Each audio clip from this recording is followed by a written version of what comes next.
All right.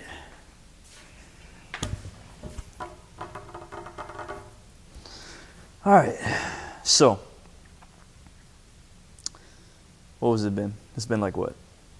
How long have I known you for? 12 years? It feels like 12 If years. we do the math, Yeah, what's the math? I'd say we met in like 2010. 2010? I'd say so. It's 2010? probably sophomore year, Yeah. I think. Yes. 2010, and it's 2024. Yeah. You were the security guard. Yeah. No, I wasn't the security guard. Not yet, yet. man. I was a sophomore. We were a sophomore, and we met in the Robinson College of Business. Okay, so you became a security guard after. Yeah. After that was after the flow. Okay. All right, so it's been 14 years. Yeah. Was it sophomore or junior year that it made? It was sophomore. That's when we had our first class. Okay. It was sophomore year, and then it was after we had the first class that we had together. I didn't really talk to you. Yeah. But the second class, I was like, okay. Okay, that's right. Yeah. So it was junior year we started to really like fucks with each other, Yeah. but we met sophomore year. Yeah. So I think one of the most unique things about our friendship is that, I mean, I was godless when you first met me, and you were full of God, or full of. Let me think of that time. I didn't practice any type of spirituality, nor did I practice any type of religion. So I was in a sort of, soul purgatory, Well, and you were religious. You still are. I honestly didn't find God until after college. Word? Because I don't recall if I ever like spoke anything about God. No, you didn't. I know there was the little party where I dressed as an angel, but that was ironic. Yeah, you were That was atoned. ironic. You were atoned to priest. Even that was Yeah. just sort of like happenstance. It was almost like maybe there was some type of calling. Something was calling me back to that. But I wasn't. I really didn't get into that until like Justin. Like, Word? Justin's the one who really got that rolling. Holy And then- shit! I didn't know that, bro. Yeah, and then there was a situation with Sierra that where we were like going back and forth. Or she was pretty much out of the picture temporarily, as life would show. And then Damn. Yeah. Damn, that's deep. Whatever. Well, I mean, not present day, but at the time, Yeah. it was only temporary. But then that's when I opened up the Bible and started like just reading the story of Jesus, and then that's when it really touched me. But prior to that, I didn't really think much of it, to be honest. See, that's the assumptions. 14 years, I'm still learning shit. Yeah. But I remember, like, as I was getting into spirituality, and I was like anti-religion. I was Yeah. completely anti-religion. Super esoteric. I was super esoteric. I was like, burned. Religion is the most evilest of the evilest. It was actually my friendship with you that allowed me to see that it's balanced. Yeah. So even though that I was spiritual, and it was like, Christ consciousness, Yeah. we still saw the median ground because we realized the truth of what Jesus said in the Bible. Right. Right? He's just like, I am the way, the truth, and the light. Well, let's dive into that real quick, though. So All right. when I met you, Yeah. where were you at in your like spiritual? Were you always like? Because I know like you were probably the person who opened my third eye. Yeah. Most of anybody that I know, like Especially after that 2012 trip. yeah, that was Yeah. That was like a cap on it. You were Yeah. already that person. Yeah. Uh, So it was. Well, every moment of my life has been defined by a woman allowing me to expand myself. Yeah. So it was Bijou. Okay. Remember? Bijou, she was on Jesus. Oh, okay. Like Jesus hard. Remember? Like, Really? you couldn't even. Yeah, man. You couldn't even do anything. Because it was like Jesus is watching. So it was. It was one of that some those. grandmama vibes? Did she have like a strong maternal Nah, influence there? it was a program that comes with religion where, if you have sex out of wedlock, then, Okay. You're going to burn in hell for all eternity. Yeah. But I'm saying, but where do you pick up those strong ideals from? Because that typically comes from a mother, right? What you mean? Where Where do you pick that up on your own? Oh, so, I mean, that came from her mother. Her mother was her father was a prince or king or whatever, and, Okay. and sure, her mom was a legit like African princess, but she had to run away. Yeah. And in being super protective, and being a Bible thumper, Right. like that was ingratiated into her. Okay. I can still remember times where things should have gone down, like how things happened in the night, Yeah. and it didn't because her body would literally cringe, and she, you could feel her Like going protecting into her her soul, her values. her soul. Her soul. She was concerned for her soul. Yeah. She, that's a lot of religious folks, but that repression actually led her to kind of be a lesbian. for a long time until No, she did I some didn't mean to mushrooms. say with it it. like that, but Yeah, I know maybe that's a did. beautiful thing, Maybe I isn't it? did. It makes it better for all of us. But anyway, but yeah, it was wild. But she brought me back into Christ, Okay. and I actually went to church with her, bro. Like I did the whole Really? church thing. Yeah. Was that of like a was that in like was that in an effort to like strengthen your bond with her, or like were you really searching for something in the church? Like, do you really feel like you could get something out of that? If I'm completely honest, you know me. Yeah. You know, those who know me outside of the Holistic Jedi, you know, I can be opportunistic. Yeah. Especially when I was younger. Right. You know, it was about how can I get what I want in the most efficient way possible. Yeah. Just the same approach I approach with health and healing people is the same approach to everything in life. Right. How can I get what I want in the most efficient way so I'm not wasting my time and energy, so when I reach 95 I can see that my life was full. Right. You know? So for me it was more so like, okay, I'm gonna go to church with her and her mom, because then with her mom too. it was totally. It was the whole play. It was savagery. Was she Nigerian? You know, it's always been a Nigerian, brother. Like, So was it a Nigerian church or was it a Catholic church? nah, man, it was a church full of full of white people. Okay. You know, but it was unusual. But it was that experience that led me, because she was spiritual too. She was actually very spiritual, Yeah. but she just caged her spirituality to things that could be deciphered through religion. Okay. So for me, it was like, you know, okay, thank you for bringing me here. But from her, I went to Drumvala Melchizedek. Then I went to Conversations with God. Remember that book that I was? Oh, yeah. That book changed my life. That book, yeah, it was fire. You know, Neil Donald Walsh, for those of you who've never seen it. So much so that when I read it, it was too much. Because like I'm saying, like I'm reflecting now that at that point I wasn't even there yet. So I actually put that book down. I didn't come back to it till maybe like Are you 6, serious? 7 years later. Hold I on, didn't bro. finish it. I never finished it. That book really gave people a functional understanding of God. Yeah. In a way that pieces together both the Bible and spirituality. Yeah. To where they don't conflict at all. Right. So that's what brought me into the 9, and that way I could see, okay, people who are practicing religion, they're actually doing the same thing, except, you know, they're deciding to go through like a broker.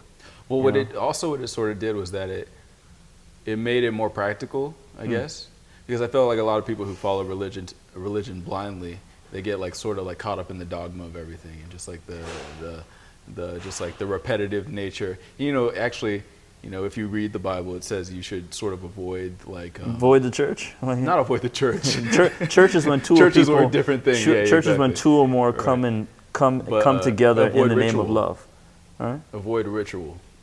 You know what a lot of people end up doing with a lot of things religious and that's a Catholic influence, is like to make things ritualistic. You know, but ritualism, just like Catholicism, is a great marketing tool.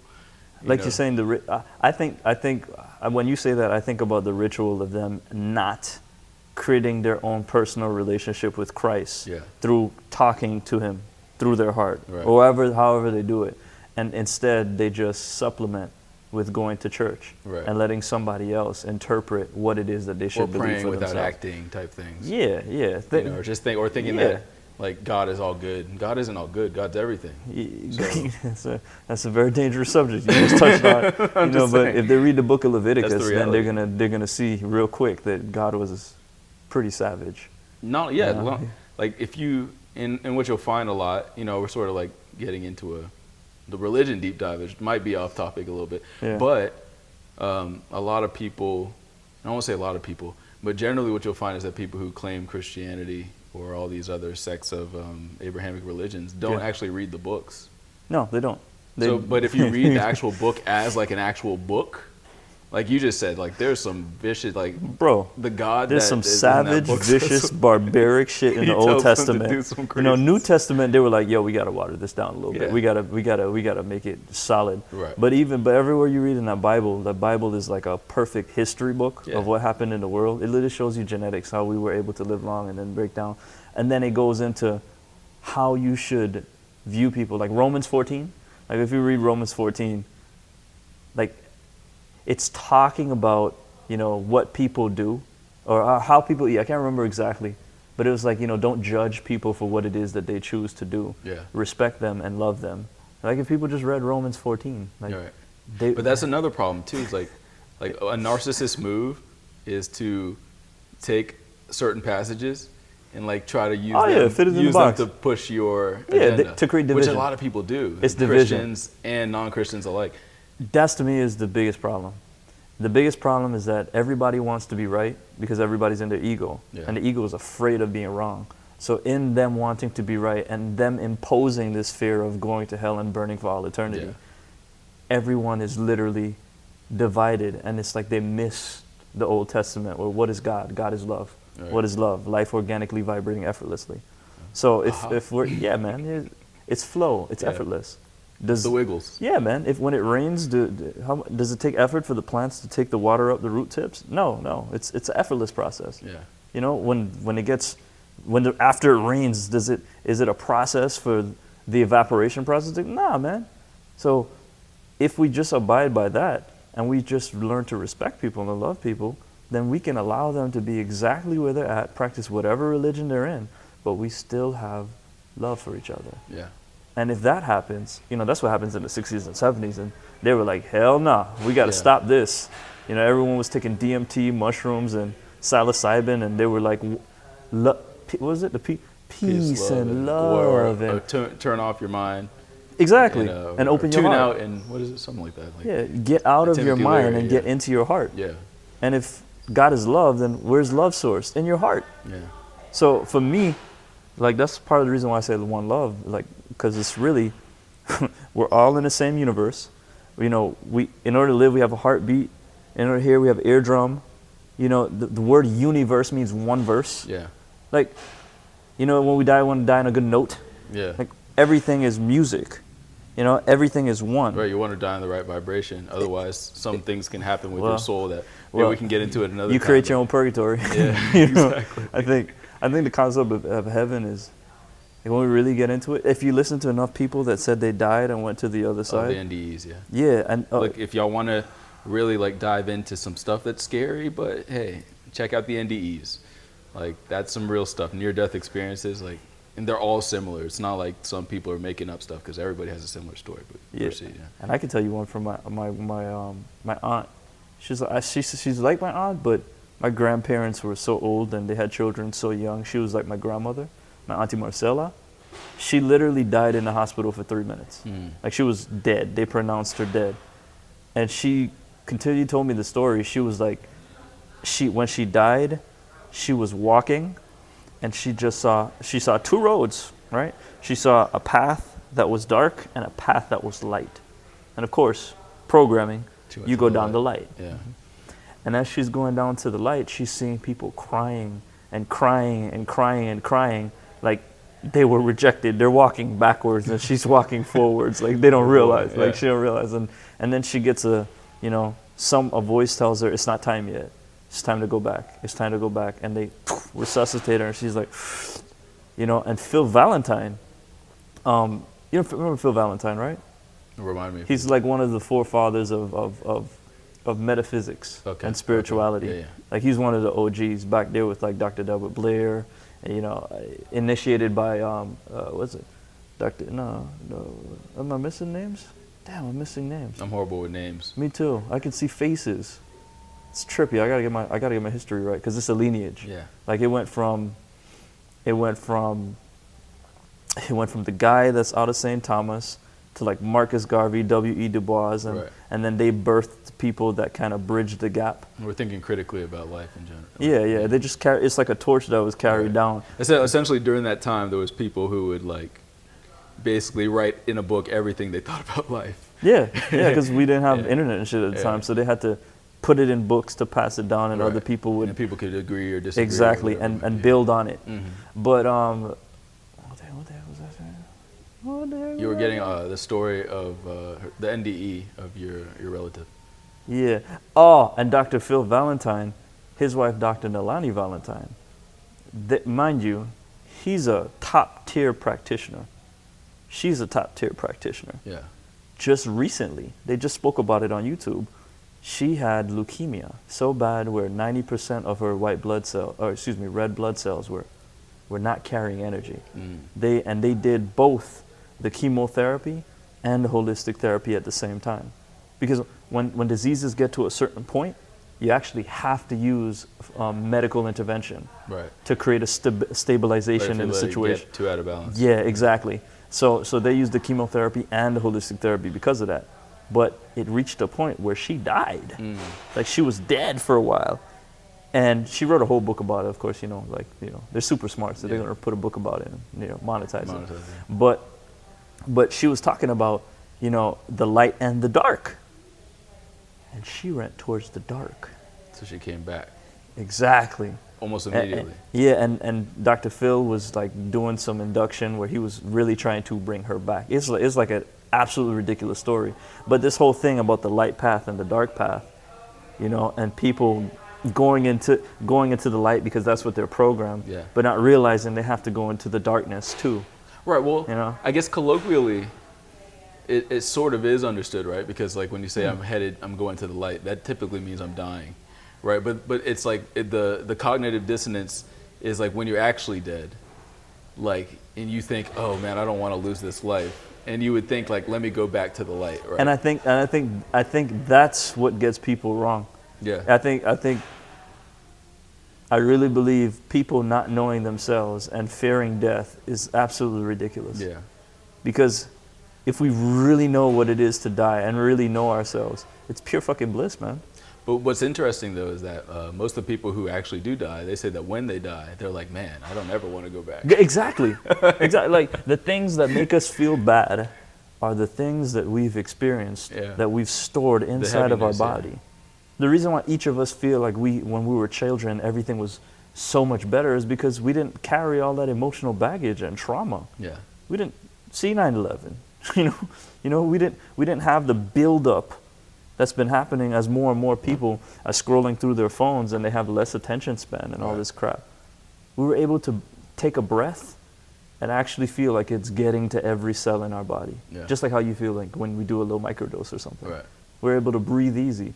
We were like that naturally. That's why we were in bliss. Yeah.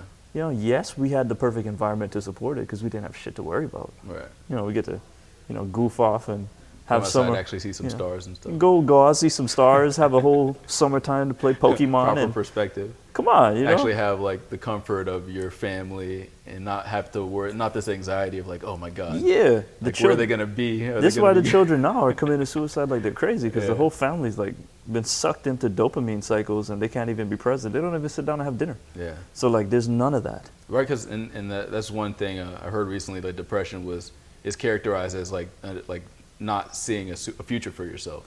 And these days, more than ever, like it's so easy for a person to not see a future for themselves in this world because everything is so like, it's so unbelievable how people are able to make livings like against the traditional sense, like that we were sort of programmed to think was the way. And then also like living up to this social media myth. The illusion. Yeah, so I can see like how we were talking earlier, like invest in things that like problems you see arising. Yeah. Like mental health is just going to get worse and worse. It's almost like a what's the word, like it's the art of war, man. It's the reason that we're talking about mental health now is because it's worse than it's ever been. And it's only going to continue to be. And it's only going to get worse. Because it's not because we're just all of a sudden now more sensitive. I think for some people it's going to get worse, and for some people it's going to get better. Yeah. Because I mean that's everything. Yeah. But in this case, most people that stay sucked into the machine are going to become more machine-like. Yeah. And a machine doesn't have emotions. That's true. A machine. It is not an organic living being, and that's what people are becoming. But what do you think about the fact that if a person does become more machine-like, you are still a human. So unless you take that step, but you become very transactional. Yourself. But if you implant yourself, right? I'm listening. So for instance, to go in an extreme direction, right? A person who does like sex work or is an escort or something like that. Yeah. Clearly their life has become more transactional, right? And the things that bother us probably won't bother them in the same sense. But at the same time, a lot of times they do things to dull that, whether it's drinking or drugs or whatever it might be. So they're doing it. So I say that to say that if a person even though you can become more machine-like, the second that you snap, it's almost instant suicide. You know, in Canada, there's like thoughts of like offering people the like $10,000 to kill themselves. Yeah, actually, someone, I won't mention their name, but someone really close to me for a while, they were like, yeah, I made up my mind, I'm gonna pay $19,000 to go to Switzerland and, you know, legally euthanize myself. And that's because they haven't connected to their soul. Right. You know? But my thing was that, because he was saying, like, he was sort of saying it in a way that, like, oh, well, the world, like, soon this will be everyone. I'm like, they better never introduce that to the United States, because instantly everybody would 20% of the population would go over. They would off themselves. Yeah. Totally. I mean, because they're already there. Yeah. They don't, without being able, then that's the trap to me that they created so elaborately. And that's why a lot of people say, man, I hate the system, these beasts, these demonic entities. Like, yeah, if everything is divine, they're playing their role. Yeah. Like, the devil has a job, right? Resistance has a job. It's either going to refine you, put that pressure on you, and you'll become like the pearl, you'll become like the gold, you'll become like the diamond, or it'll crush you, and you'll just get recycled and reincarnated and figure out how to do it again. One great way to, I feel like people with this devil problem, a lot of people like to demonize the devil. I know, right? But the fact is that the devil is not the opponent of God. The devil's under God. Devil's under God. So it's like... it's like fear versus love. Right, because people try to pit them off like, oh, you got to pick one. Yeah, but the devil's a part of God. And it's like, it's fear versus love. It's always important to be able to root yourself in love. Mm-hmm. You know, and then there's some people that they say, oh man, have no fear. But we've seen the Batman movie. Yeah. You actually need to have fear. You got to. Because if you don't have fear, then what are you going to do? Stand in front of a bus and think you're going to Superman the shit?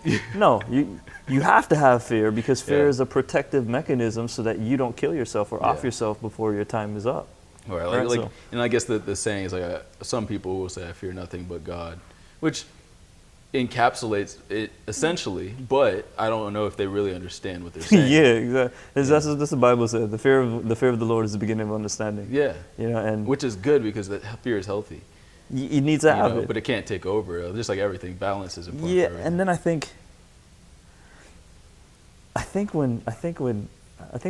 we really just focus on what these things do functionally, then we can organize it more appropriately. But people don't spend time thinking about what is love. Right. You know, what does that mean to me? How does it look? Because it's sold to them. Yeah, it's sold to them as romanticism. Right. It's like this thing in a movie, which makes sense. But just God, like with anything, don't get me started there. Just like with anything, and it's very easy to become, like, to get turned off from religion, because it's sold to us, just like anything else. So you have to use discernment with everything in life, right? Yeah. It's essential. You know, it's like, if you don't use discernment, then you'll just fall for whatever they send, like whatever they tell you. Just like, you know, Jesus isn't his actual name, right? Christ is a term that has been used long before. Yeah, man. And then I'm quick to say his name was Yeshua ben Yosef, but who actually knows that? Right? Who knows? Like, who knows? The Vatican records, maybe. But that's if you're more interested in the actual historical thing. Then you can dig into that, and then you can find out who Yeshua was, and just the quick, because I remember you had said that the New Testament sort of like clean cut, but in reality it really isn't. What you mean? Because Jesus was very strict. Was he? And Jesus was not the cure-all that people think he is. Like, he was very like, you have to live a certain way. Yeah.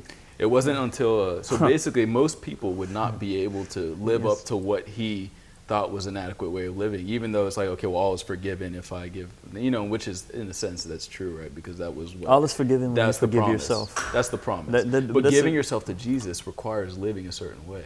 Yeah, but it's the crutch.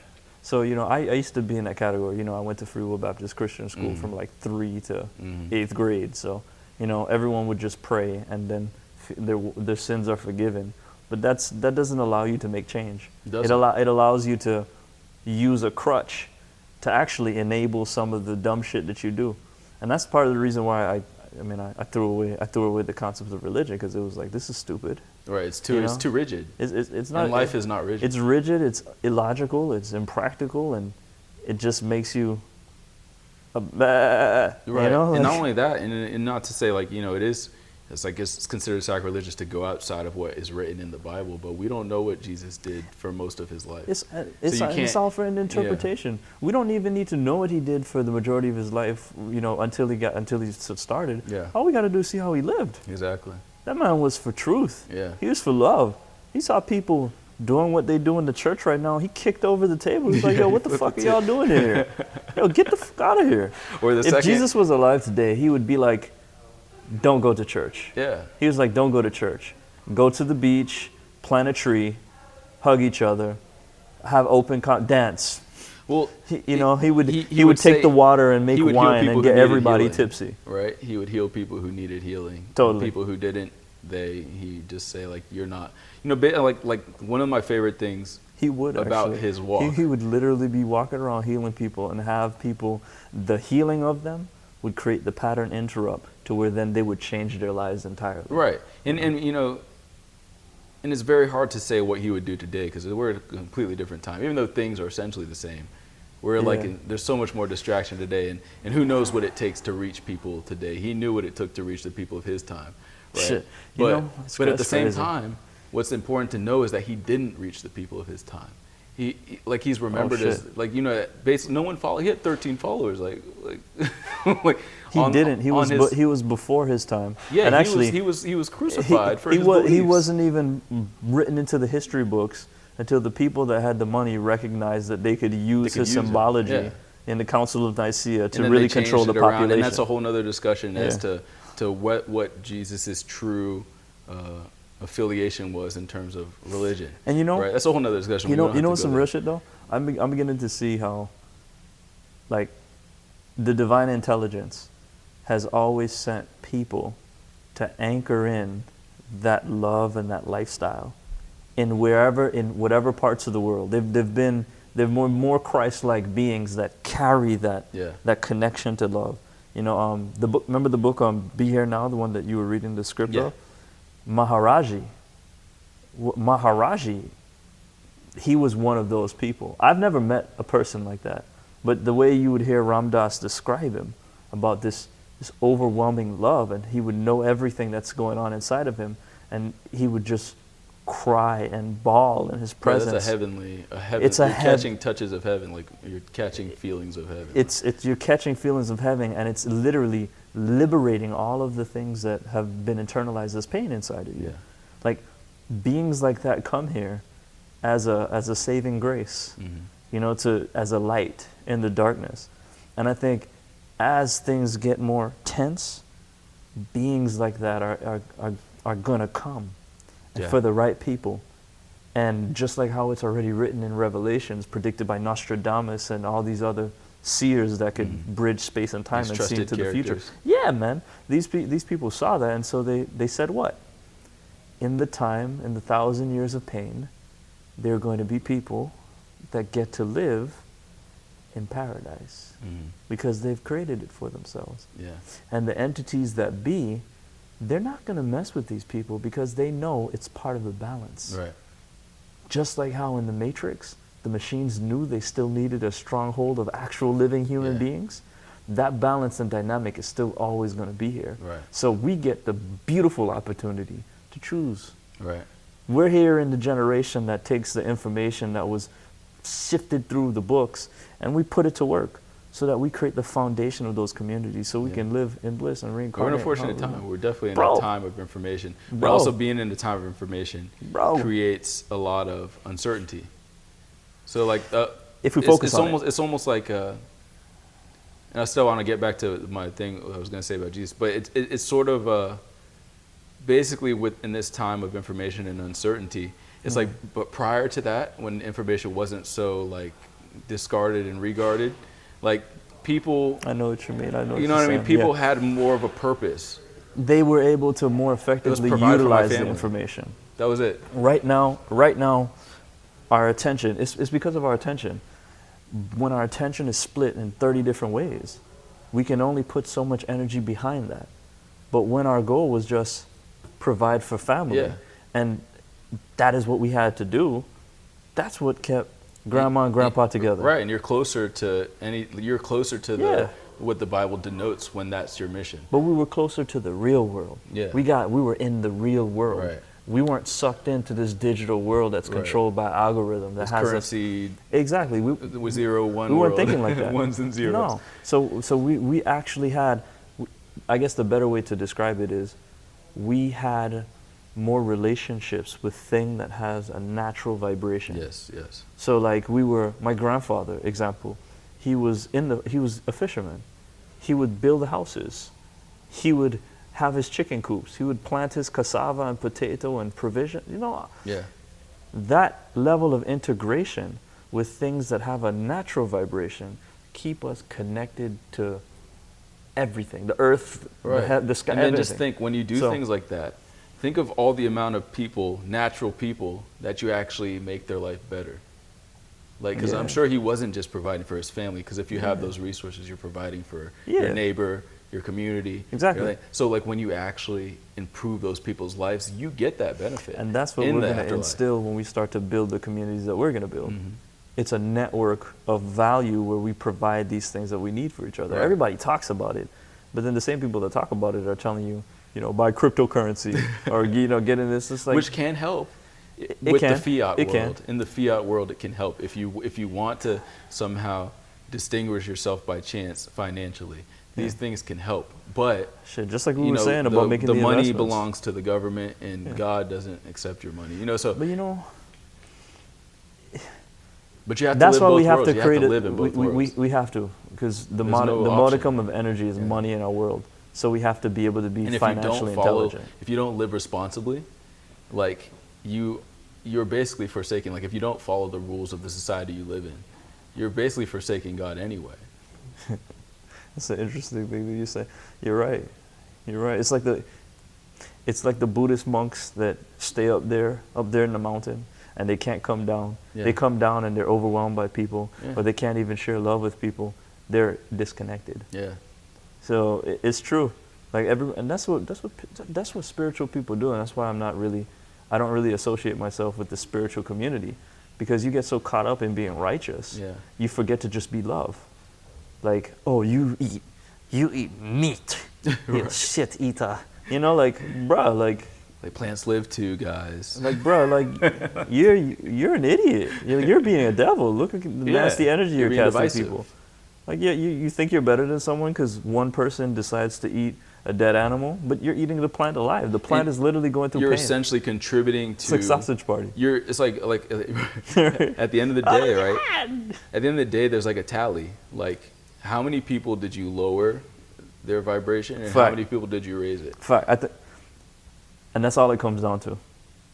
If we're able to live our life in a way where we lifted people up, as we lifted ourselves, because you have to pour into your cup before you pour into anybody else's, then we're not going to live with regret. Yeah. We won't. We're literally going to die with a smile on our face as we embrace all of the DMT that's coursing through our body to make us feel like we're ayahuasca. It won't come out and be demons or like, I didn't do this, I didn't do that, oh my God, life. Because that's regret. Yeah. Those are what is it? The seven deadly sins. 7 deadly sins. Yeah. I don't know all of them. Shame, I can't know. Lust, envy, greed, pride, regret, I guess, is like probably a combination of something. Exactly. Yeah. But at the end of the day, if we're able to just live like that, like that's the goal. Like, if we allow ourselves to follow the feeling, like that's what I have a client who's, I just found out, is really, really wealthy. Like, she's like a millionaire. She never said it, but I should have known because of how much she'd be purchasing. Yeah. And she was like, yeah, like when she started breaking down what she do, she was like, yeah, I have properties in these 3 different countries. I own these boats that these people use to fish, and I get my money. I was like, how the hell do you do this? She was like, well, I write down what I want, and I focus on it, and I follow the feeling. That's all she does. She follows the feeling. But once you know what you want, and you've accepted that's going to be, all you need to do is work towards it while being open and listening to the things that pull you the most. It's almost like a magnet. You'll feel yourself like, oh shit, I need to do this. But it's also an element of simplification, right? Because the act of writing something down makes you focus. Yeah, exactly. Exactly. It takes our mind from being in 30 different places where we can focus all on one. Right, because it's actually hard to decide what you want. Like if someone said, This is true. if someone like said right now to most people, like even me or you, like to some degree, like just write down specifically. Remember we had to write essays in school? Yeah. It's like, give me a freaking, how many words is a lot? I don't know. Give me a certain amount of So words. 4,000 words. 4,000 words of what you want your life to be like. And people would sort of like, they would know. But that's like why people they have might to reach find for themselves. lustful things. They might reach for sacral things. They might reach for, maybe they are high spirited. Maybe they'll say, I just want the world to be good or whatever. Like, who knows? But and for me, I used to, when people say, especially in relationships, they'll be like, what do you want? I was like, I want everything. No, for real. I would say this shit. I was like, I want everything. yeah. What does that mean? It means I want you. I want you to invite something else. We might go our separate ways for a season, and I might get a different version of you. I want every possible experience. I want every friggin' possible experience. I want to make sure that when I die, I turned over every rock, I ate every plant, and without causing harm to anybody, and being responsible. So that when I die, I'm like the Nemo Nobody, right? Mr. Nobody. Yeah. And I'm just laughing as I ascend. Yeah. Or reincarnate as a bird. I don't freaking know. Yeah. I don't know what. I don't think you go backwards though. That's an ideal unless one thing, like an interesting thought. Like we're getting off topic. But Yeah. So go ahead. in these NDEs, sometimes they say like, I was able to review history and see things from a perspective where there was no camera. So how is this happening? In my mind, I think what that is sometimes animals can be used as a vessel. So you can see through animals' eyes. That's just a thought of mine, because how else do you explain something like that, where they can see something when there was no cameras?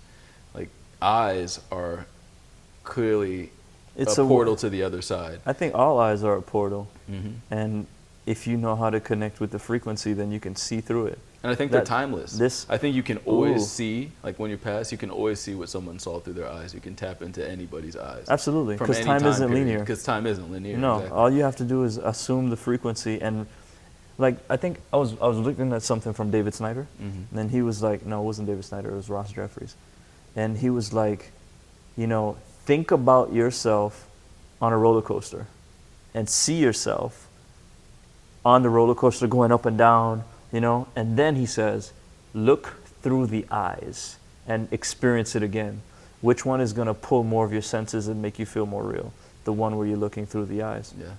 Like, the stuff that I've seen in ayahuasca ceremonies and mushroom trips, a lot of those things aren't my memories. Yeah. But I literally would experience it. Or when I lucid dream and I look in the mirror and I see myself as an Asian woman, or an Italian. Does that happen? Yeah. You've had that happen? Yeah, bro. I looked down, I was like, oh shit, I have a vagina. It was absolutely unbelievable. I was like, oh shit. Anyway. And then as an Italian diver, and I saw certain dreams that I would see over and over. And I was seeing, like, through my eyes looking, and I'm seeing, like, my mom on her deathbed. In a whole different scene, in a whole different town, a whole different thing. I'm like, yo, this is really the things that I've experienced, right, that this soul has experienced. Yeah. It's not just... And we have all the wisdom inside of us. But now, it's harder for you to access because we scroll through social media for 10 minutes. Yeah. And we have way more data than we've ever had. Right. That kind of data... also, it's insincere data. It's useless fluff. Mm-hmm. It is a virus. It is a virus in our computer Yeah. that's taking up space and making it so our iPhones don't have enough memory. It's essentially like if everybody were a celebrity. Because you know how celebrity, like the way that we've always looked at movie stars is with this like sort of like what they project, right? Yeah. So it's basically they're celebrities without the mystery. So is it interesting? Is it not? That's up for interpretation, right? That's what the mystery, yeah. You know, because but that's what it is now because everybody like decides they want to be presented a certain way. Right. Yeah, it's all so marketing. You can pick that. You can pick how you want people to perceive you now, and it sometimes, with a person that doesn't have conviction, it can supersede actually being a person of substance, because you're almost like living for The impression. You know, you The just, impressions. That's like our marketing term. Our impressions. what you just said reminded me of how I've seen people start one way, and then because of the energy that goes towards the character that they develop, they become consumed by it. Yeah. That's where you get your Brother Polites. Yeah. That's where you get your Yeah. Dr. Yorks. That's where you get your nature But boys. you know what that also reveals? That in their heart, when they followed that path, maybe their reason for becoming that person wasn't always it pure. was. Oh yeah, it became about attention. Which isn't necessarily a bad thing. It becomes about Because none of us power. are 100% pure. Yeah. It becomes about power. The power and the influence that they get corrupts them. Yeah. Before Brother Polite was Brother Polite, he was so kind Yeah. that his name His name was became Brother Polite. Right. He was a completely different person, but he started getting the information. He started learning how to use NLP to get people's attention. He got his one wife, his two wife, his three wife, and then he started to use credit and start to get money, Yeah. and then he went apeshit. But that's the thing. Entities. And that's why I wouldn't necessarily demonize those actions, right? So what happened is, the version of himself that he became more pleasurable Mm-hmm. than the version that he was before. Yeah. And so he disregarded that version and became the God complexed individual Yeah. that is now in prison. Right. Because, you know, What did he go to prison for? I forget. Was pretty. for sticking his penis inside of a wait. 14-year-old girl. Wait. Can't say that on. Okay, pause. Okay. You can't say. I forget. I was. For being Oh, so yeah, they tested his DNA, and they found his found it DNA and his in a semen minor. around the minor's mouth, Jesus. where she had tears in her mouth. Oh boy. So right. But you know the trippiest part about that? He created enough content to where he's still putting out content now, Really? and there's enough ignorant people in the world That where he's still still able to make idolize money. him. They still idolize. He's still a celebrity. Yeah. It's the same. There's enough ignorant people in the world where, as long as you've created a brand and you've created a big enough snowball, people are going to continue to buy in you. Yeah. Even though the people from 6 months ago have determined that you're full of shit. Right. The people from 5 months, 4 months, 3 months, 2 months, 1 month, there's enough of them to keep the snowball going. But what I say, I will semi walk back the not demonizing thing. But Okay. what I will say though is that the judgment really isn't ours, and that's why they try. That's why like it's colloquially That's real. said. It's colloquially said that judgment is for God, right?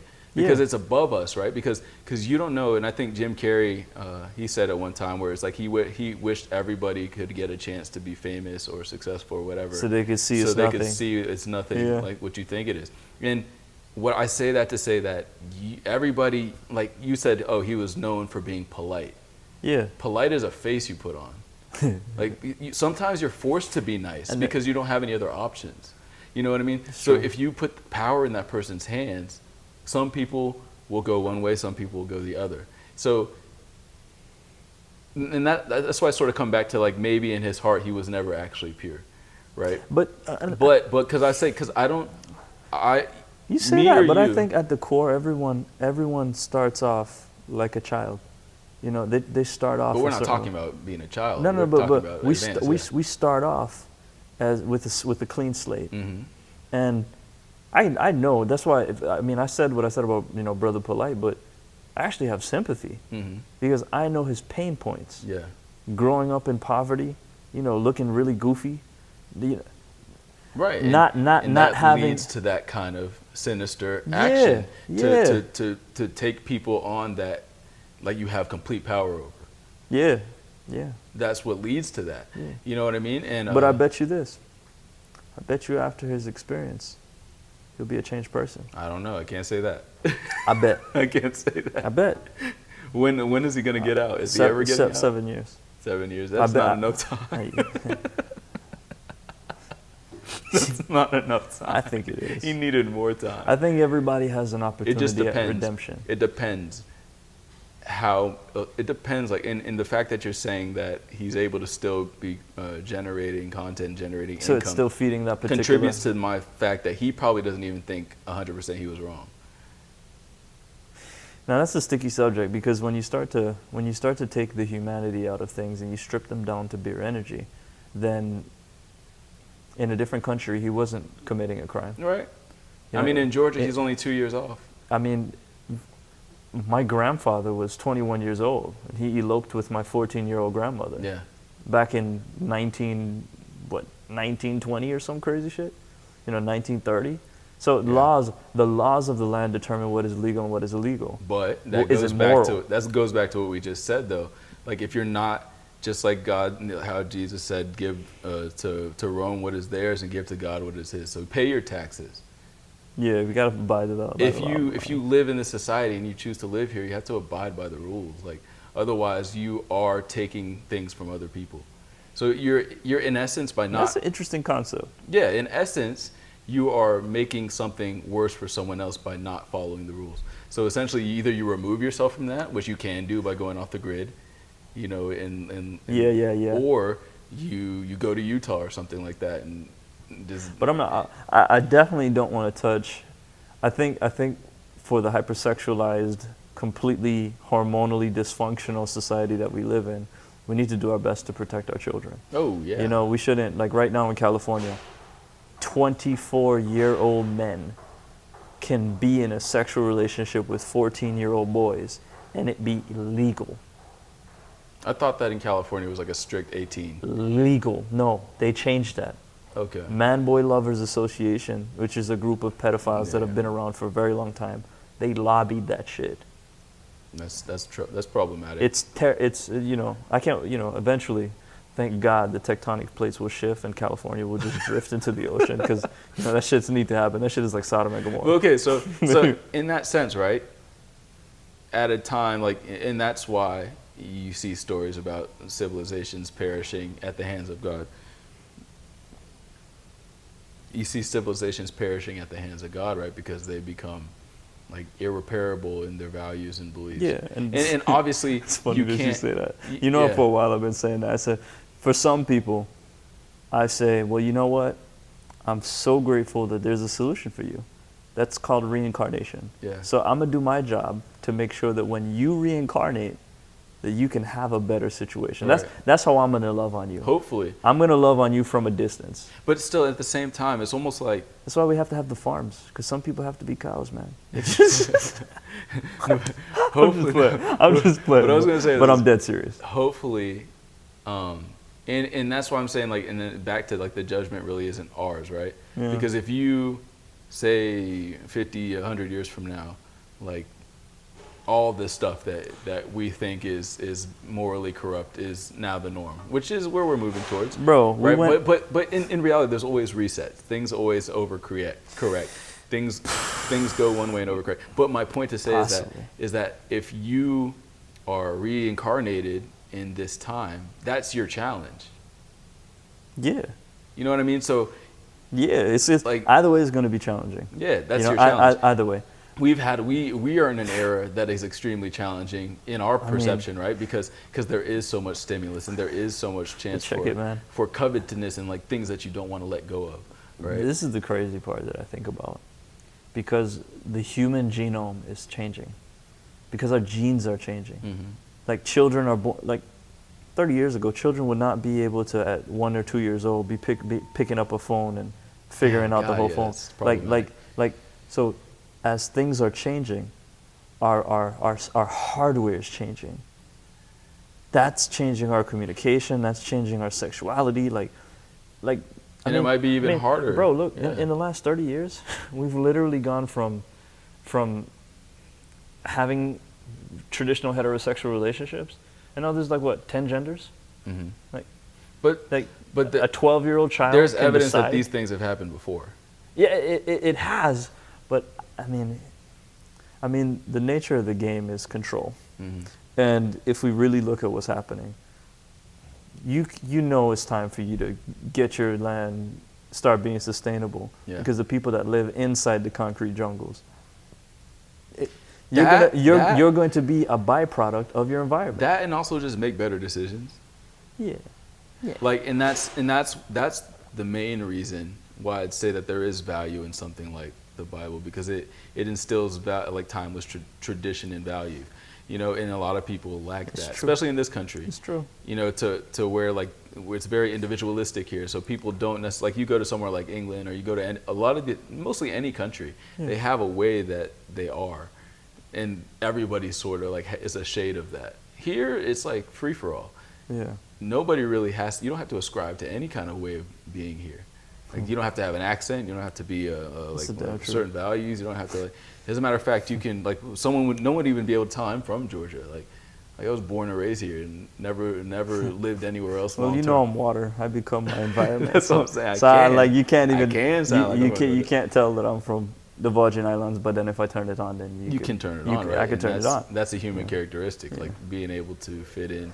But what you just said about values, though, to me, that's the big thing, because we don't even have the bandwidth to take time to assess or create values. Yeah.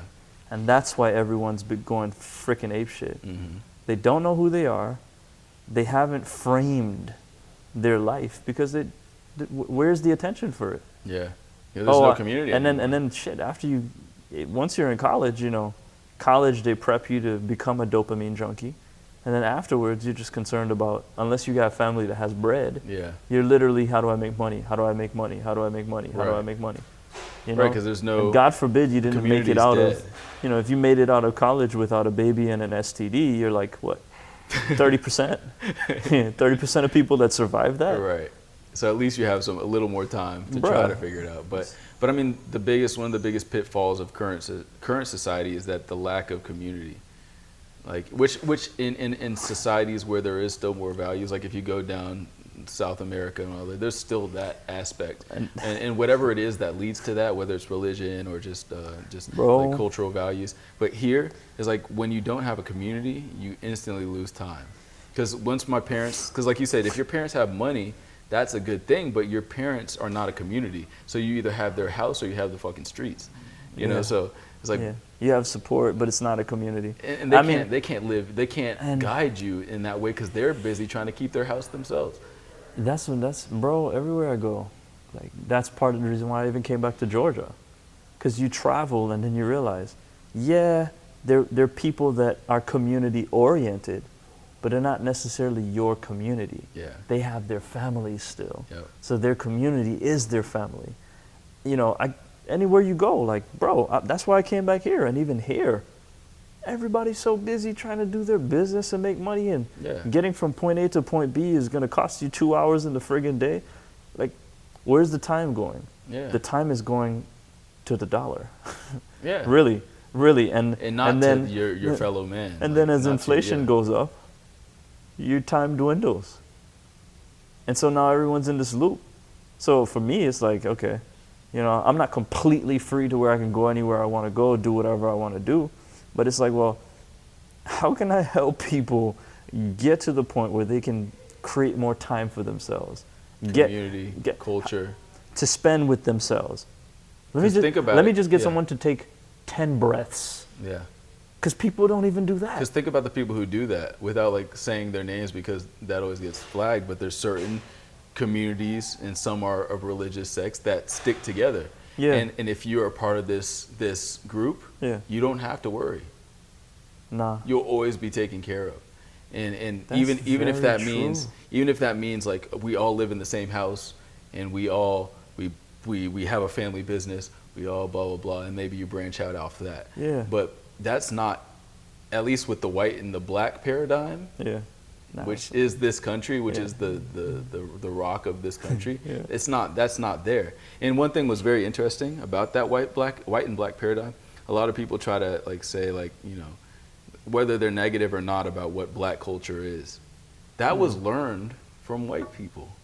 Yeah, man. Every behavior that the American black person has was learned from white people. So essentially, our lack of community and our distrust of one another is the U.S. culture. That is what we picked up and learned, and that wasn't the way it was, like where we came from, right? But Bro. but that's what we're dealing with now. But like I said, you don't see that outside of the white and black paradigm. People have been hijacked, bro. Yeah, you don't Like- see that with the yellow community. Let's not use colors, but with these different ethnicities, you don't see that because they were never stripped Of their Yeah. identity. Yeah, So bro, at the end of the day, we just have to microdose everybody. And if we microdose everybody, then people can get outside their egos, and they can get more into their heart. connect. And if they do that for a long enough period of time, they're gonna say, "Holy shit! Wait, why have I been choosing to carry that trauma, transgenerational trauma, or this pain, or this limitation? That's insane!" Yeah, And then they'll just, like Erykah Badu, they'll just take it off and be butt-ass naked walking in the street Right. energetically. Yeah. They'll be liberated from all of this crap that they've been holding on to. That's part of the reason. but even with her, and that's why it's always troublesome to use celebrities as examples. Yeah, because they everyone's have got good and bad. not like that video cost money. It was funded. So even though it Yeah. was an act of expression, any normal person doing Can't that do it, yeah. cannot do that. Yeah, no, because she's Erykah Badu. that was amazing. Yeah, she's. To this day, that was Come on, man. a pivotal moment in music. Come on, man. Come on, man. Yeah, man. Because she is a goddess on that level, but she That's is. why she sold out her Badu she's pussy a incense. demi-goddess, She made though, not $2 a true million goddess, in yeah. literally like 40 minutes. Yeah, Dipping. and then you haven't really heard from her since then because she doesn't. Now she can do what she wants to do because in essence, she did sort of sell her soul. You And think that's so? that's not a bad you thing. think It's not so? a bad thing to sell your soul, but every pop star, when you become famous, selling your soul isn't just an act of giving your soul to the devil. It's basically like if every single person takes your energy. I think Like, there's think- a fine think of, line. like, think of I going- think of touring. Hold on. I think there's a fine line between selling your soul and sharing your soul. Like, would you say Is Kendrick? there? Do you think Kendrick Lamar is someone who sold his soul? Yes, How so? because he's a celebrity. We all know his name. I don't, It's too much energy. it's all subjective. I don't know, bro. You I can mean, some be- some people you can see, and those people are clearly going But through quite it. literally, he has lost his ability to just be a person of an undescript person. He literally lost that. He sold that. But you think that stops him from expressing his soul truth? Of course not. But most don't artists think are so. tortured people to begin with. I mean, that's true. That's where they create their art from. Yeah. Being in that, But quite trying to literally, find that balance. like not even being esoteric. Like you literally sell your ability to be an individual. Sell your ability to be an individual. Say that in a different way. Because now essentially like you have to you're a product. You see, I have an attachment to certain artists. So when you say that, I'm realizing, when you said that, I realized my bias towards it because I rock with Kendrick Lamar. Right, you're like, what about this person? What about that person? And then It's we go like they're here, all but we the hit same. there. Especially on that level, and I don't even want to get into the esoteric of what they had to do to get to that level. But even the fact that this has to guy do was out something. here running this whole publicity stunt with Drake, that tells you where he's at. True. Just like with Cat Williams when he was like, "Oh, I was in a room with Ludacris and the Illuminati said you got to cut your hair." He's like, "Which one of us cut our hair?" It's like, bro, why were you in an Illuminati meeting if they don't trust you? But then I mean, get, they're still trying to invite you to the party. You know bro, what I'm just saying. I'm saying? So you think You wouldn't be in that room. You think nobody's free from it? I wouldn't know, man. But I'm saying I don't even want to go down that rabbit hole because that's a whole nother discussion. But I Yeah. mean, literally, when you are of that ilk, when You you lose that is your almost ability- that's what you choose to do. That's what you want. You want to sell out, quote unquote. But then you see, when you say that, I think of people that I've met, and I've spoken with, like personally, like one to one. Like I think of like Dr. Bobby, right? Dr. Bobby, he's legit. Like he's a social celebrity. Yeah. He's huge, But when I speak to him, he hasn't sold anything. Like he's still him. But being famous for being a doctor is a little different. He's him. Because you're selling a product, not he's- yourself. Because he- what does he sell? Health. But does he sell he's selling? So exactly, there's a And difference himself. between there's a difference sells between himself. selling yourself, right, Yeah. and then selling. But there's obviously there's wavelengths to this, right? Yeah. And I think- entertainer is a whole different thing, right? Because you almost have to come up with a character. I mean, with entertainment, I see what you're saying. With entertainment, And it's not that far from any individual, because in order to I'll gain say notoriety, this. you have to be a I character. think with anybody that does anything in entertainment, because of how magic works and because how rituals are carried out, your energy becomes used for things that you don't necessarily want. Exactly. So in essence, when you have that function in the system, your energy or your soul's essence is used for ritualistic purposes that you would have never wanted it to be used for. True, Just like, but just you like, know what you're in. like you even know what Kobe, you're getting in for. like Kobe, Black Mamba, positivity. Like, you know, he was a beacon of light and empowerment. Except for his teammates. No, but in general, Kobe was Kobe. He was right. Kobe, yeah. But still, you know, he was used to For, create great pain. Esoteric purpose. Yeah, to create for whatever ritual and ceremony they did with his death. Mm-hmm. Right. But I think either way though, like this is something Brother Panic. I really want. We should start really listening to him more because he just transitioned not too long ago. When we realize who we are, then we get to tap into that power too. Yeah. So when Prince died and the energy is released, we can embody that. We can own it. Mm-hmm. Everybody's energy is not exclusive to the entities that do these ceremonies. No. We can literally, it's a free game. And if we learn how to assimilate or assume the frequency of that individual, it's ours. Yeah. So that's why I think. But that to that point though, so we all know that thoughts, like we know, maybe not everybody knows, but we know how powerful a thought is. Like, Yeah. right? Like you can literally sure. think about somebody and they can feel it. If they really are in tune, they can feel that you're thinking about them. Like, Oh yes. So think about being Michael Jackson. That's painful. How do you even? That's painful. How do you defend yourself without magic? That's a really good question. That's a really yeah, because everyone has access to you. Exactly. Everybody has Whether it's access to you. good, bad, where they covered you, they want you to Every- die, whatever it might be. The only way he Unless Nah, you're just like and- so strong belief in God, no, you know. it's love. If you are in love, nothing can fuck with you. Period. Because you're not a thing. Yeah. You're not a drop. You become the whole ocean. Nobody can fucking, Moses the whole ocean and pinpoint you because you're everything. Right. You're no thing. And I think that's, when you're in that place, bro, death doesn't fear you. Death doesn't make you afraid. Yeah. No. You know what the rodeo is about. I think. Well, that's one of the components. Bro, ultimately, that's why I'll keep on bringing it back to the microdose. Because when we really learn who we are and we find that we are love, then we're not able to be controlled. That's the reason why they had to genetically modify the weed before they rolled it back out. That's the reason why they're very slow to do psilocybin therapy. That's the reason why ibogaine and all these other things are illegal to bring in the United States. Because those things are powerful things that wash away our psyche and all the trauma that's stored in our body. That's why people, at least, albeit temporarily, but it's value. it's not even, it's temporarily, but it's so strong. People will be meth heads and crackheads and sex addicts, and they do it one time, and they're good for 6 months. Yeah. They're reset for 6 months. Reverberates. Until the environment and the symbology trigger those things that are still inside their computer, and then the software comes back online.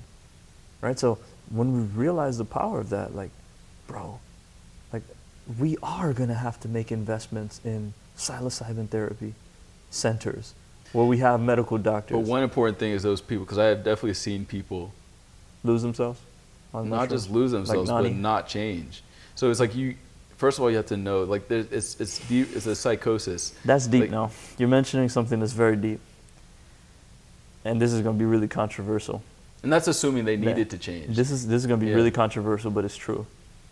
Different people don't always have the hardware necessary to tap into that. Yeah. So Or they've lost it. They just don't have it. Right. There's certain people of a race that I don't want to identify because then I want to stereotype or get people upset, but they just don't dream. Yeah. It doesn't matter if they take mushrooms. They don't dream. Right. Their pineal glands are literally so fucking tiny that it can't secrete the chemical that allows them to see the pictures in their brain. Yeah. Their hardware is karmic. You know what I think? They had to go through that. You know what I think the number one cutoff to that part of your brain is? Alcohol. And I would venture to say that these people, it's not necessarily a race thing, because some of the greatest minds have gone on trips and come back with amazing ideals and from every race. But what I would venture to say is that a lot of these people, and this person that I'm thinking of in my mind specifically, has an alcohol dependency. Right? Well, it's sulfur.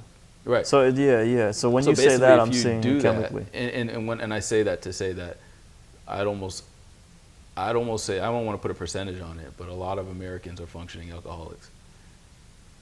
Especially if you consider substances like cereals and breads. Where it ferments in your gut. Yeah, where the yeast is fermenting, and it's where you have yeast and water, you have alcohol creation. Yeah. So when people are eating all the starch, everybody is essentially an alcoholic. Yeah. And that's why you try to get someone off of eating pasta and cheese. When you have other spirits in you, it's hard to tap into your own. Pasta with cheese is essentially drinking alcohol and taking morphine. Really? No, queso morphine. That's what keeps people addicted to the cheese. So, bro, like, try to get somebody that loves mac and cheese off mac and cheese. You see what happens when you take that shit from the children? Yeah. Yo, they're gonna stomp your shit out. So much so that people make fake cheese. Exactly, fake vegan cheese. You know, hey, we're doing something. Just to get a hint of the taste. Yeah. Not even the taste, because the taste is completely off. Yeah. Just so that the symbol, Yeah. the texture, can re-spark the dopamine centers from the memory of you eating the mac and cheese. Yeah. That's why, look, the entire meat industry is going to be printed meat. Mm-hmm. Eventually, you're not going to be able to get a slice of beef. You're not going to be able to get chicken. Except for a high premium. For high premium, that's always going to be people like middle to upper class that's only going to be able to afford that. But bro, everything's going to be processed. And the people that eat that are going to be processed very quickly. It's going to be rapid turnover. People are going to be okay with living to 40. Yeah. They're going to prepare for it. Because that's just what it is for the concrete jungles that are to be designed. Right. And you see it already. Yeah, bro. Where people are unrepentant about things that they know are killing them. Yeah, man. Because, like you said, they don't have the option yet to get euthanized. Yeah. So they're euthanizing themselves with their lifestyle. Yeah.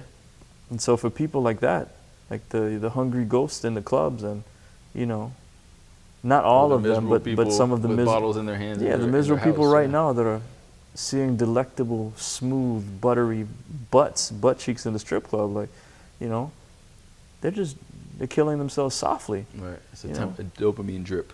Yeah. you're on life support. You know.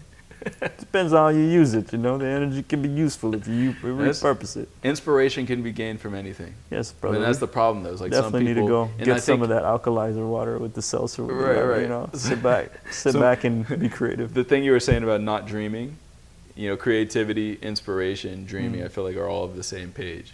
You know. So if you can't draw inspiration, and